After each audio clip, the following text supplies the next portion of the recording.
Nikki Haley's emotional plea about racist hate takes a wrong turn. As the daughter of Indian immigrants who became governor of a deep South state, Nikki Haley appears more determined than her GOP presidential primary rivals to talk to Republican voters about racism.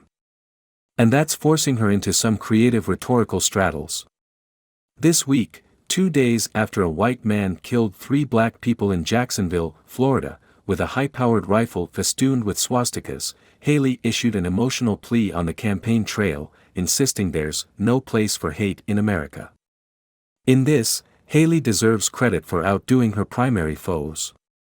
But Haley's remarks also captured the folly of one of the GOP's defining projects of the moment, the endless quest to purge our recounting of U.S. history of things to feel bad about. Haley experienced the horror of white supremacist violence during her second term as South Carolina governor. In 2015, a white man murdered 9 black people in a church in Charleston, something that reportedly impacted Haley very deeply. "I am not going to lie to you, it takes me back to a dark place," Haley told a South Carolina town hall audience on Monday, speaking about the Florida shooting. Her message, racist violence is something voters must take very seriously. But Haley also detoured into an argument that seemed strangely out of place. "We've got to end the national self-loathing that has taken over our country," she said, deriding the idea that America is rotten, or that it's racist. Though Haley noted that more racial progress is imperative, she insisted that our kids need to know to love America and left voters with a directive: don't fall into the narrative that this is a racist country. Why can't Haley just decry a horrifying white supremacist attack and leave it at that? Why add the disclaimer that we mustn't take this too far and succumb to the narrative of self-loathing? There's a charitable interpretation here. It's that Haley knows discussion of racism might trigger a defensive response from GOP-leaning voters, leading them to tune it out. Haley often derides the notion that the country and its founding are systemically or irredeemably racist. Perhaps her goal is to clear space for some GOP voters to take white supremacist violence seriously without feeling personally attacked or offended. But the idea that a mass leftist movement is lurking out there to declare our country racially irredeemable is itself ridiculous. The mainstream Democratic position, and even of socialists such as Senator Bernie Sanders, Independent Vermont, tends toward the opposite: our country is slowly, fitfully moving toward realizing its promise of equality, even if there's a long way to go. What's more, in the aftermath of such a shooting, it seems self-evidently absurd to focus so heavily on reassuring people that they needn't feel all that bad about the nation's past.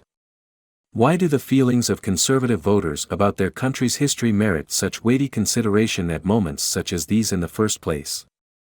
Take GOP presidential candidate Vivek Ramaswamy, who blamed the Florida shooting on our racialized culture, which he said was created by those who call out racism.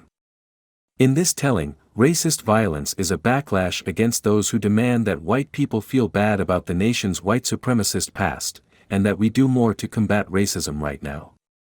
That's an exceptionally crude formulation. But in subtler forms, the tendency of Republican politicians to minister to their voters' feelings about our history at such moments has become so reflexive that we barely register it anymore. This seems designed to focus widespread anxieties about racial violence on leftists who dare to call out the deeper roots of the problem rather than on hard questions about what such shootings actually do reveal about our country. All of this reflects the misguided GOP quest for a guilt-free account of our past. Or at least a minimally discomforting one.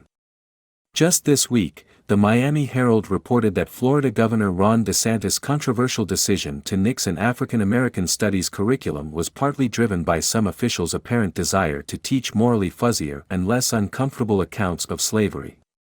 That's also the goal of many bills in GOP state legislatures that seek to limit classroom discussion of vague concepts on race that might be divisive or stir discomfort. Some of them have sought to censor historical accounts that are deemed unpatriotic. A big idea is at stake here. Political philosophers sometimes argue that the maintenance of national pride among citizens simply requires a forgetting of unsavory facts about their country's past. As writer Sam Adler-Bell details, GOP laws designed toward that end have morphed into an effort to assuage white guilt on a mass scale. To be clear, politicians of all ideologies encourage such forgetting. Liberal leaders frequently suggest our nation's progress has followed a more uniform trajectory than it actually has. But as a group of historians argues in Myth America, this tendency is far more pernicious among Republicans. They have largely abandoned the goal of reckoning with our white supremacist past, in part to play down the lingering effects of racism in the present. Again, Haley deserves credit for talking frankly to GOP voters about the Jacksonville slaughter. But to the degree that she indulged their desire for a minimally disconcerting national legacy on race, she got one big thing very wrong.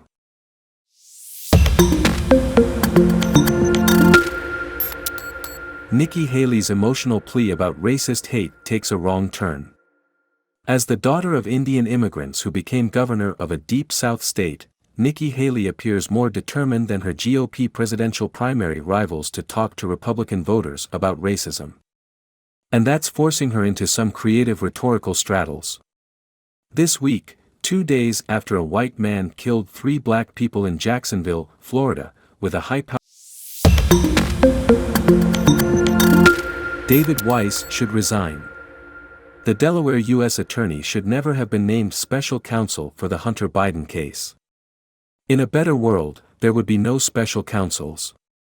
Though not as constitutionally pernicious as independent counsels, special counsels come with some of the same conceits, namely the idea they enjoy some magical independence from the president. But if a special counsel must be inflicted, David Weiss is uniquely unfit for the job. Mr. Weiss, the Delaware U.S. Attorney, has been investigating Hunter Biden's overseas business dealings. While there have been calls for a special prosecutor for years, Attorney General Merrick Garland named Mr. Weiss special counsel only this month, shortly after Mr. Weiss was publicly humiliated in a federal courtroom by the implosion of the plea deal he reached with Hunter Biden. The deal collapsed because prosecutors were unable to defend it when the judge asked some basic questions. Hey, race the dilemma, the plea deal is only the latest favor to Hunter. Arguably bigger was allowing the statute of limitations to lapse on offenses from 2014 and 2015, think Burisma. If Mr. Weiss now comes back and charges Hunter with more serious offenses, the obvious question will be, why was he willing to go along with a sweetheart plea deal in the first place? By the Justice Department's own measures, moreover, Mr. Weiss is a brazen pick. The special counsel, the rules state, shall be selected from outside the United States government. An outside prosecutor is needed because the whole grounds for a special counsel is that justice has a conflict of interest, in this case, prosecuting the son of the Attorney General's boss, the President. Mr. Weiss' own conflict is even more glaring. The real problem is the conflict Weiss has in investigating himself, says David Rivkin, a constitutional lawyer who has served in the Justice Department and White House counsel's office. He must investigate whether there was an earlier effort to obstruct